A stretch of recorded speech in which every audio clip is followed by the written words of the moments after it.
everyone. Thanks so much for joining us today. I'm Carol Jenkins. The program is Black America. Our guest today is Sonya Renee Taylor, out with a brand new book, The Body Is Not an Apology. She is the founder and radical executive officer of The Body Is Not an Apology, a digital media and education company committed to radical self-love. And she's going to tell us about all of that, too. And body empowerment as the foundational tool for social justice and global transformation. Now, this site reaches over 1 million people in 140 countries each month with its articles and content focused on the intersection of bodies, personal transformation, and social justice. The body is not an apology. Let it not be forget-me-not fixed to mattress when night threatens to leave the room empty as the belly of a crow. The body is not an apology. Do not present it as disassembled rifle when he is yet to prove himself more than common intruder. The body is not an apology. Let it not be common as oil, ash, or toilet. Let it not be small as gravel, stain, or teeth. Let it not be mountain when it is sand. Let it not be ocean when it is grass. Let it not be shaken, flattened, or raised in contrition. The body is not an apology.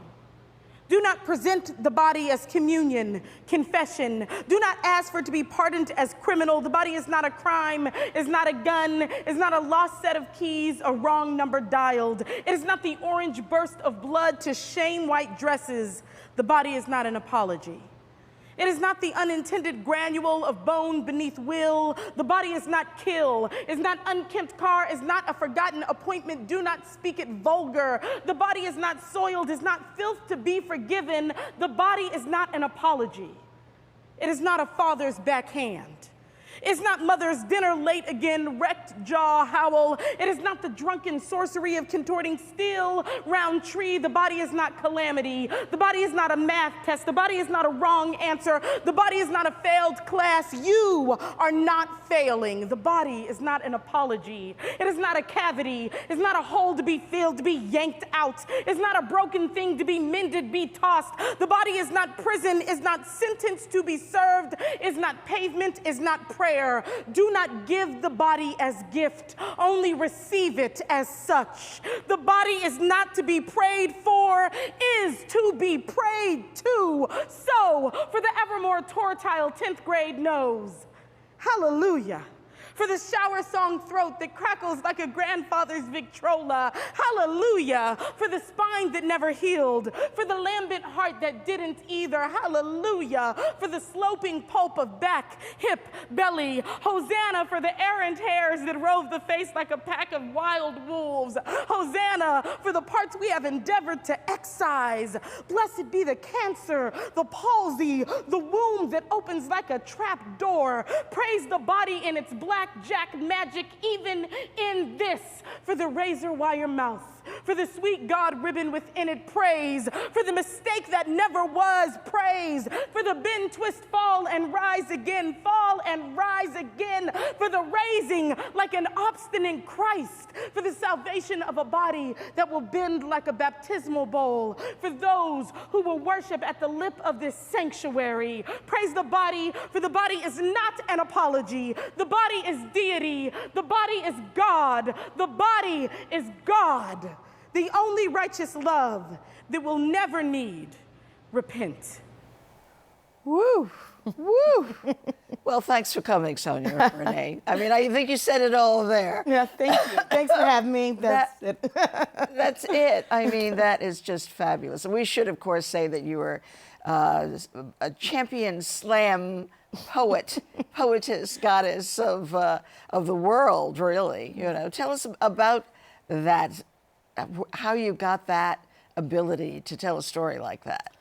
You know, I don't know if I actually know where it came from. I'm really grateful that it came. I think I've always been meant to sort of channel messages through me. So I don't know if it's of me so much as through me.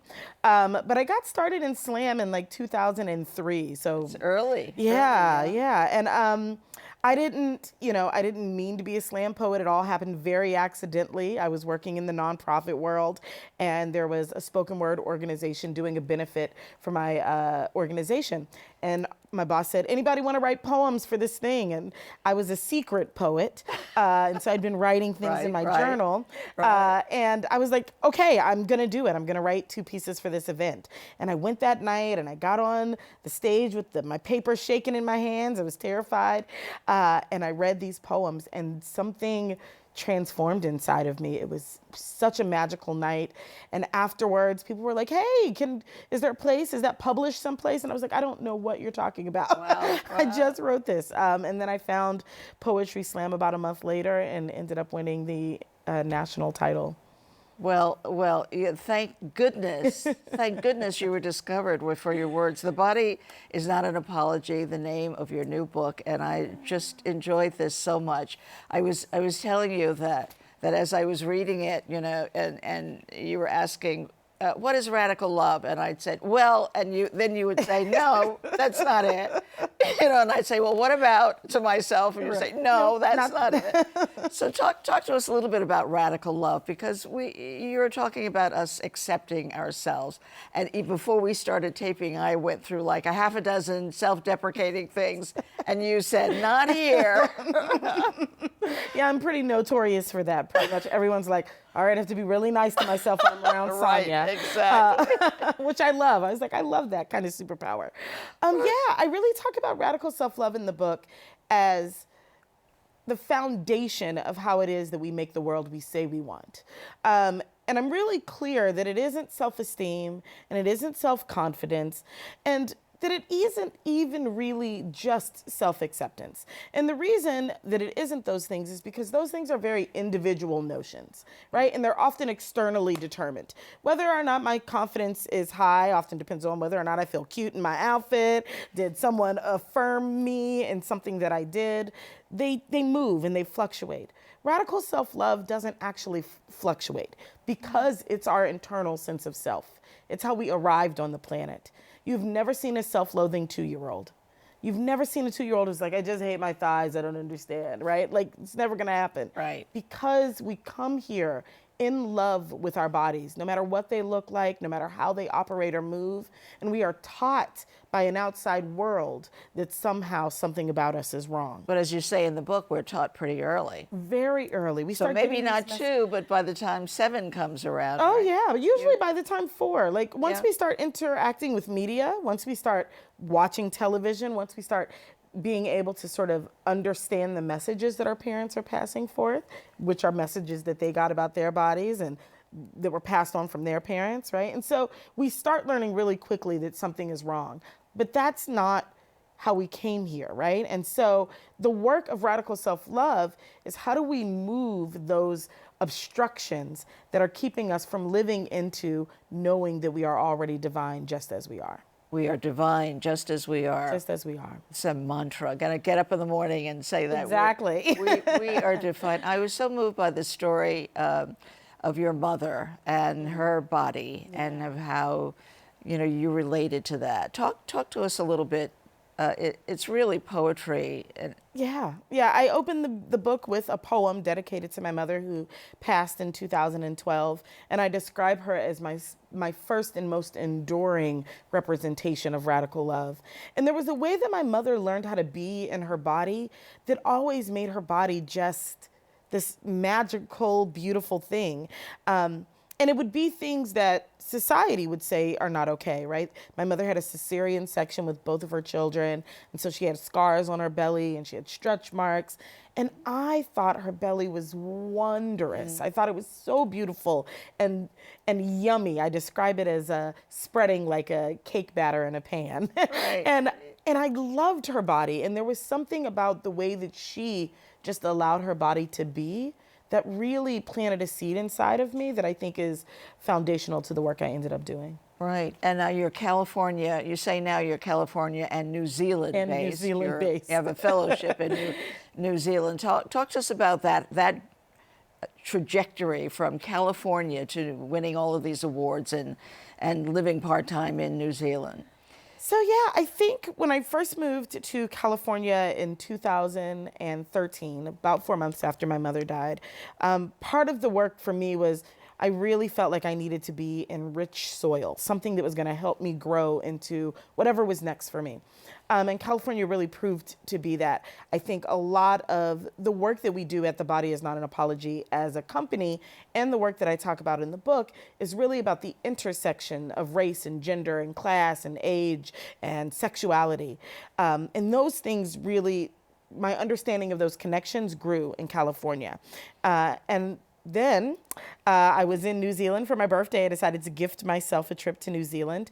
It was the second time I had been there. I had been sent there in 2009 for the Auckland Readers and Writers Festival to share my poetry. And I fell in love. I was smitten, and I promised myself I'd go back.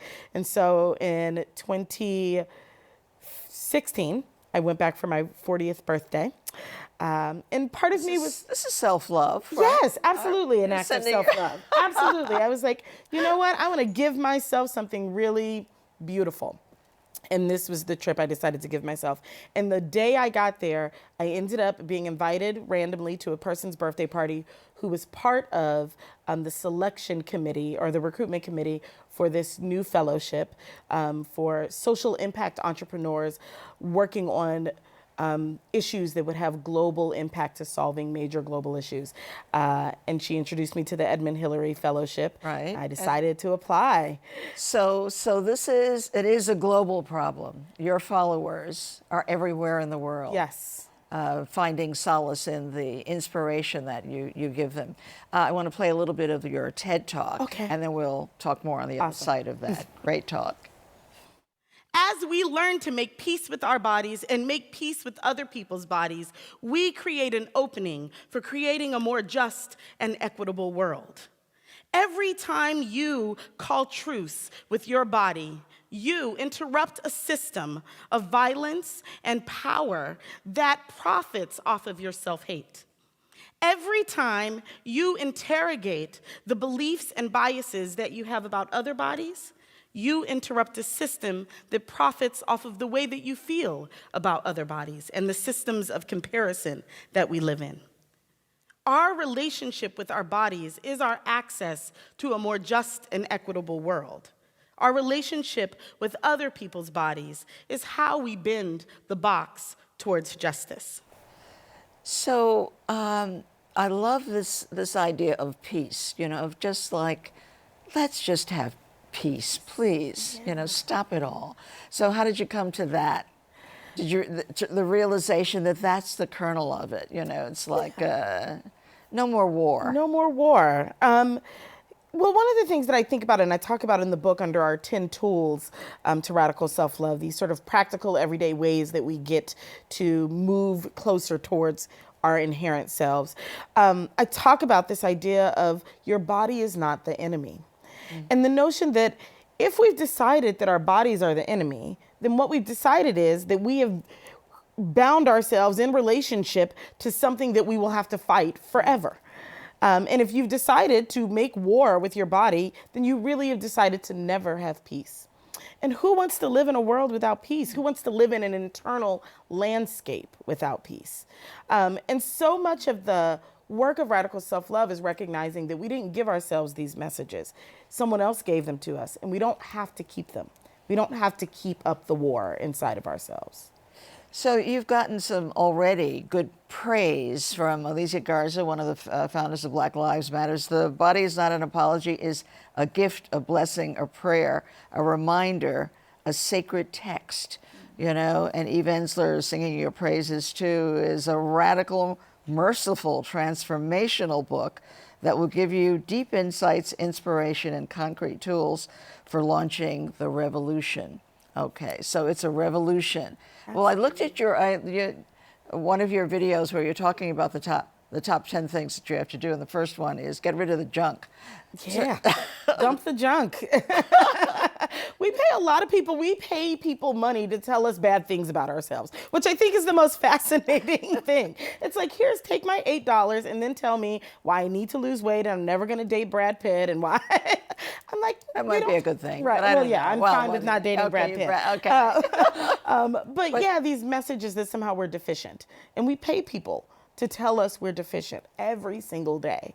And And there's an entire economic system that is upheld by us deeply believing those messages. Based on shame, this whole idea of shaming ourselves and others, and as we clock through, how do you escape that? That's a deep-seated thing too. Absolutely. In the book, I talk about this idea, an example I call speaking French. If you grew up in a French-speaking house, when you were about 10 months, you'd start speaking French. You wouldn't have had to pick up a book or learn anything. Just being around French speakers would make you a French speaker. And if you wanted, as you got older, you'd become more proficient in that language. If you wanted to learn a new language, then you would actually have to try to learn a new language. We grew up in a world that speaks body shame. It's the native tongue of our society, unfortunately. And that doesn't make us bad people, just like someone who grew up in a French household isn't a bad person because they speak French. They grew up with that language. And I think part of the work for us is to recognize, oh, I was given a language, but I don't have to keep it. You don't have to speak it. You don't have to continue. And that it will take work for me to unlearn that language. It doesn't magically go away. I have to try at it. And it means I'll mess it up sometimes too. And that's okay, because that's part of learning a new thing. Tell us about young girls. So we know that they're getting it at 4, 5, 6 years old.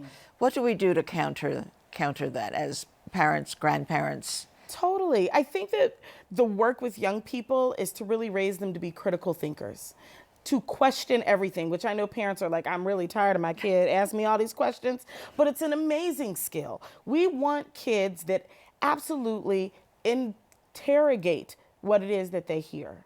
So when they see that commercial that tells them that something is not good about them already, that they wonder, why are they saying that about this sort of body or that sort of body? Why do they believe that? And do I have to believe that about myself?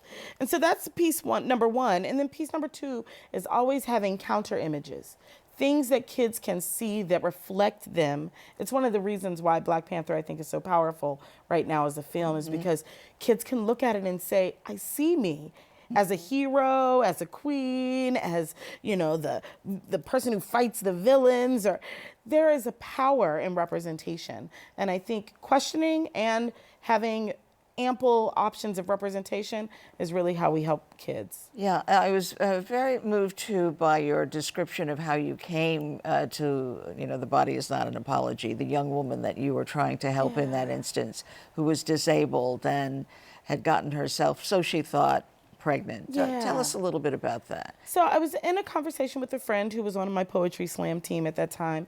And I'm nosy. I'm known for getting in people's business from a place of love. Well, you're helping us. That's good. And so when she told me that she feared she had an unwanted pregnancy, I asked her what had prompted her to have unprotected sex with this casual partner.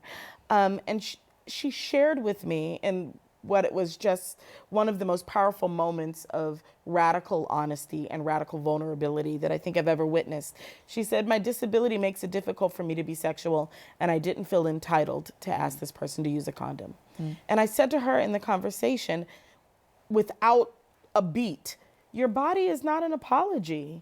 It is not something you offer to someone to say, sorry for my disability.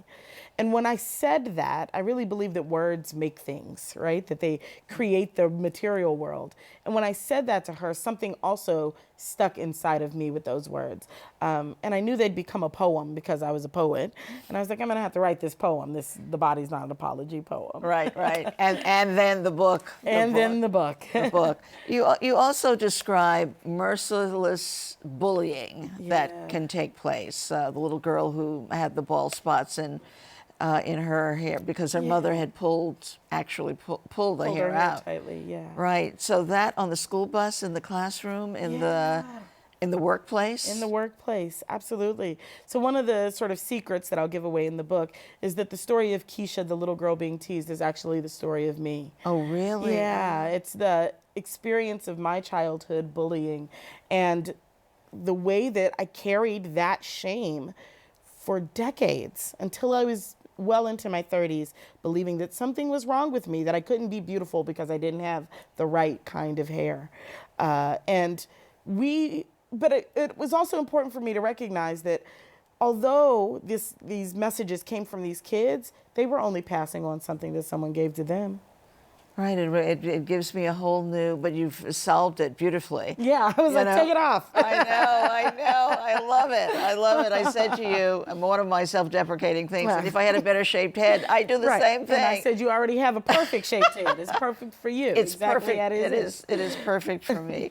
So talk to us about your followers on the website. What are they writing to you? What are they saying to you? And how and how do you relate to them when you respond? Yeah.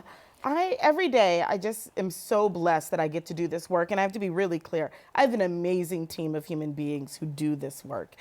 Editors it's not and just writers. you, It's not just me. Okay. Editors and writers and social media administrators who cultivate a community where people feel safe enough to be vulnerable.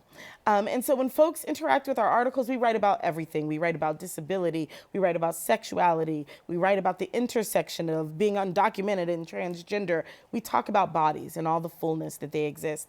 And our readers tell us how it changes their lives. I got an email last week from a woman who said, I was on my way to work driving and I started having a panic attack and I had to pull over to the side of the road. And I decided that I was going to spend that 30 minutes just reading the content that you all write on The Body's Not an Apology. And that is what got me through my panic attack and allowed me to go on to my school. Thank you for being there for us this way. So the current things that we are talking about, mental illness, for Yes. instance, one of the things that causes so much trouble in our schools, Yeah. because many of our children are depressed by the time they get to fourth grade. Absolutely. And now the Me Too movement with girls and boys and transgender, everybody who can say Me Too. How has that impacted your work? I think that what we're looking at is a groundswell of awareness, that people are deciding that it's actually not okay to make some bodies invisible, to decide that some bodies are up for harm and other bodies are not. And people are deciding that it's time to fight back. And the work of The Body Is Not an Apology is really about uplifting the ways that we can start that fight, first and foremost, by de-indoctrinating ourselves to the things that we have internalized, right? So many of the systems and structures that we see in the world are just new versions of old ways that we used to treat bodies. The prison industrial complex is slavery looking a different way today, right? And the reason is because we haven't reconciled our relationship with Black and brown bodies in this world. And so these movements, and it's one of the reasons I was so glad to have Alicia endorse the book, is because these movements that are happening are at their core about bodies. And not all oppression is about the body, but all oppression has an impact on the body. And so why not start with the thing we all share, a body? So you have all of this resource of wonderful insight and advice, and who was most instrumental? I know the relationship with you and your mom's body, but who was the person who said things to you that would make you come to these revelations? You know, I don't know if I can call it one person. I've had so many really beautiful people who have fed me spiritually and emotionally and mentally throughout the years. My grandmother is just a rock, and she was the first OR nurse, the first Black OR nurse in Pittsburgh, Pennsylvania, and the first Black woman I ever saw run for a political party. She ran for a city councilwoman. All right. And I used to pass out her ballots, and so there was a way I learned that I could be powerful from her. My aunts, who are all just delicious chocolate women with big thighs and big booties, because that's how we all come out, the Taylor women. And they taught me that I could love that part of my body. I could love those things about me. So the messages have come from all sorts of folks in my life. You know, one of the things we always have our guests finish as a statement, the power, the strength of Black America. What do you think that is? I think the power and strength of Black America is that we have never lost that inherent sense of love, that we love each other, that when I am all the way in New Zealand and I see another Black person, there's that smile and that head nod. Exactly. Because we keep seeing each other and wanting to see each other brighter and brighter every time. And do you think, I know that you're making an impact if you're talking to millions of people I'm certainly trying. on a monthly basis, but do you see the shift? Do you see people really, really, mostly women, I would suppose, but men too, Yeah. making these changes in their lives? I do. I see folks questioning the messages that they hear today. I see folks saying it's not okay that we treat transgender folks differently than we treat others. It's not okay that we erase disabled bodies. I see us, I believe that like when we saw that groundswell of folks at the airports when they were starting this travel ban on folks from other countries, right. and Muslims and Arab folks, Right. right? That was us saying, no, we are not willing to allow this society to keep shaming and disenfranchising certain bodies. I think that message is getting out there. Looking out at people working alongside you, anybody that you recommend? That who you should be reading right now? Yeah, no, only or you. Just, no, only me. We're only Read reading me your first. book. Read me first. But there are definitely other folks. There are so many amazing people doing work. My friend Ijeoma Olowu does amazing race work and is a brilliant writer talking at the intersection of race. Kiesi Lehman, who also is a brilliant academic talking about race and Black male body issues. It's such an important conversation. Brittany Cooper. I mean, there are just so many smart folks. Charlene Carruthers, who has a book coming out called Unapologetic. I know. It's the right time to be looking at some Black folks for leadership and guidance. I know. I just saw Brittany in Atlanta at the Power Rising. Yes. And of course, I know Charlene. Another one like Eve that I've known since before they were these big stars. Right. And now that I've met you, I know that you are going to have a tremendous, tremendous impact in our world. And I thank you so much for your work and your insight and your sharing it. Thank you so much for with having us. me. It's And such I a gift. hope you'll come back. I promise. Okay, great. And thanks so much to you all out there as well. I'm Carol Jenkins. The program is Black America. We'll see you the next time.